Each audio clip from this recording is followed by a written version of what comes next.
काय नाव दादा तुझं? मनोज चव्हाण, कुठे राहतो तू? बऱ्हाणपूर MP. बुऱ्हाणपूर MP. बरं. किती मुलं तुला? 2 मुली आहेत. 2 मुली आहेत. अच्छा. काय व्यसन करायचा? दारू प्यायचा. किती दारू प्यायचा रोज? रोज मध्ये 1-2 क्वार्टर व्हायचा. 1-2 क्वार्टर. बरं. मग आता किती दिवसापासून बंद झाली तुझी दारू? आता महिन्यापासून बंद आहे. दारू बंद केल्यावर त्रास काय व्हायचा तुला? थोडं 2-4 दिवस त्रास व्हायचा, नंतर ओके लागायचं. काय व्हायचं? थोडं जी मंजमज करायचा, असं शरीर असं हे व्हायचं. त्यानंतर आता बरं वाटतंय. बरं. काम काय करतो तू? मी कंपनीत कामाला आहे. अच्छा. तिथे बुऱ्हाणपूरला. बऱ्हाणपूर. दारूचं व्यसन किती वर्षापासून करत होता? मला 15-1 वर्ष झालं.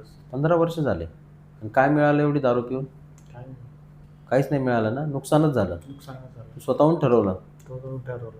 की मग मला दारू सोडायची. सोडायचं. छान छान. अभिनंदन तुझं. ताई, तुम्हाला कसं वाटतंय? एकदम मस्त.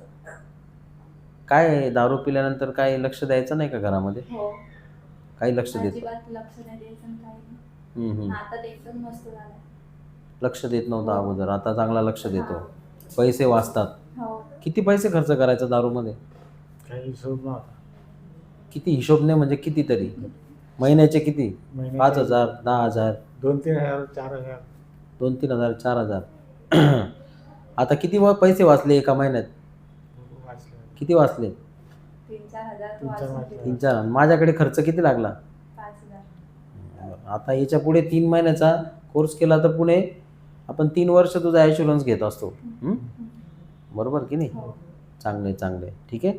आता आणि तू काय ट्रीटमेंट घेतली होती मी माझ्याकडे? तुमच्याकडे असे गोळ्या औषधे घेतल्या आणि आणि इंजेक्शन घेतलेलं होतं. ठीक आहे, चालेल. धन्यवाद. थँक्यू.